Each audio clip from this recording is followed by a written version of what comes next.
Hello, Namaste, and welcome back to my YouTube channel. I hope you all are doing great. I am Ankita Shekhawat, working as SBI Junior Associate. And मेरे पास बहुत सारे questions आ रहे थे इससे related कि क्या आपको other state से अप्लाई करना चाहिए। जैसे कुछ स्टेट्स में बहुत कम वैकेंसीज आई है इस बार, और वहीं कुछ स्टेट्स में जहाँ हर बार इतनी ज़्यादा वैकेंसीज नहीं आती है वहाँ पे ह्यूज नंबर ऑफ वैकेंसीज है। तो आप लोगों के सबके बहुत ज़्यादा डाउट्स थे इससे रिलेटेड। फर्स्ट ऑफ ऑल बात करते हैं। कुछ लोगों के दिमाग में अगर ऐसा है कि अभी हम अदर स्टेट से अप्लाई कर देते हैं और फिर कुछ सालों में हम अपनी स्टेट में पोस्टिंग ले लेंगे, ऐसा कुछ अगर कोई लोग सोच रहे हैं तो ऐसा पॉसिबल नहीं है।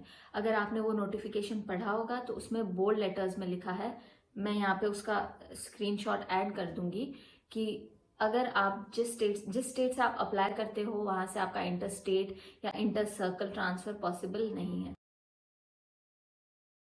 तो पहला डाउट आपका ये था कि क्या आप ट्रांसफर ले सकते हो बाद में, तो नो, इट्स नॉट पॉसिबल।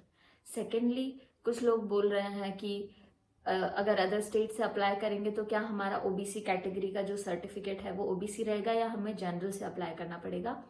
तो ऐसा नहीं है। अगर आपका सेंट्रल का ओबीसी सर्टिफिकेट है, सेंट्रल का ईडब्ल्यूएस सर्टिफिकेट है, तो आप चाहे किसी और स्टेट से भी अप्लाई करें तो वो कास्ट सर्टिफिकेट आपका एलिजिबल होगा। आप अपने आप को ओबीसी से अप्लाई कर सकते हो, आपको जरूरी नहीं है कि आप जनरल से अप्लाई करो। और तीसरा क्वेश्चन था लोगों का कि क्या एलपीटी बहुत ज़्यादा टफ होता है क्या अगर हम राजस्थान से, और अगर हमको गुजरात से अप्लाई करना है या कोई महाराष्ट्र से अप्लाई करना चाहे तो क्या एलपीटी बहुत टफ होता है। तो एलपीटी क्या होता है? लैंग्वेज प्रोफिशिएंसी टेस्ट, कि आप जिस स्टेट से अप्लाई कर रहे हो आपको वहाँ की बेसिक लैंग्वेज आनी चाहिए। अगर आप जैसे एग्जाम्पल, अगर राजस्थान में हिंदी है, उसका जो लैंग्वेज है हिंदी है, तो आपको हिंदी या तो आपके स्कूल में होनी चाहिए वो लैंग्वेज, आपके 10th और 12th क्लास में हिंदी होनी चाहिए, या फिर आपसे वो एक बेसिक टेस्ट होता है जिसमें वो क्या करता है, आपका एक ओरल टेस्ट लेंगे। जैसे आपसे जनरल क्वेश्चंस है वो आप जवाब दे पाओ उतनी आपको हिंदी आनी चाहिए।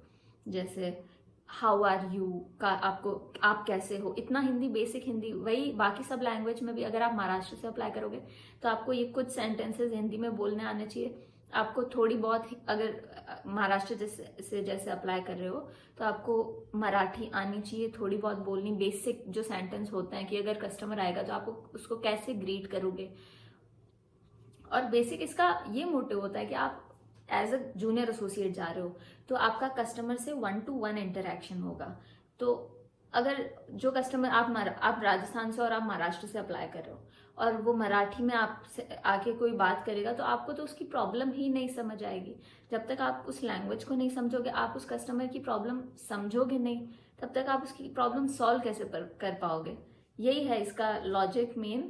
तो आपको बेसिक आनी चाहिए, थोड़ा बहुत लिखना आना चाहिए, थोड़ा बहुत पढ़ना आना चाहिए। आपसे कुछ क्वेश्चंस के आंसर्स लिखवाते हैं वो ऑन अ पेपर, और मोस्टली ओरल होता है और इतना टफ नहीं होता है। तो अगर ऐसा लग रहा है कि आपको किसी और स्टेट से अप्लाई करना चाहिए तो आप कर सकते हो, क्योंकि जब तक मेंस का रिजल्ट आएगा, मेंस का रिजल्ट आने के बाद आपके पास 1 महीना रहता है डॉक्यूमेंट वेरिफिकेशन और एलपीटी के लिए। तो 1 महीना इनफ होगा। अगर आपका प्री भी अच्छा हो जाए तो भी आप एलपीटी के लिए प्रिपेयर कर सकते हो। जैसे अगर आपको गुजराती सीखनी है, अगर आपका प्री क्लियर हो जाए तो आप मेंस का पढ़ रहे हो, साथ साथ में थोड़ी बहुत गुजराती भी पढ़ लो, इतना हार्ड होता नहीं है।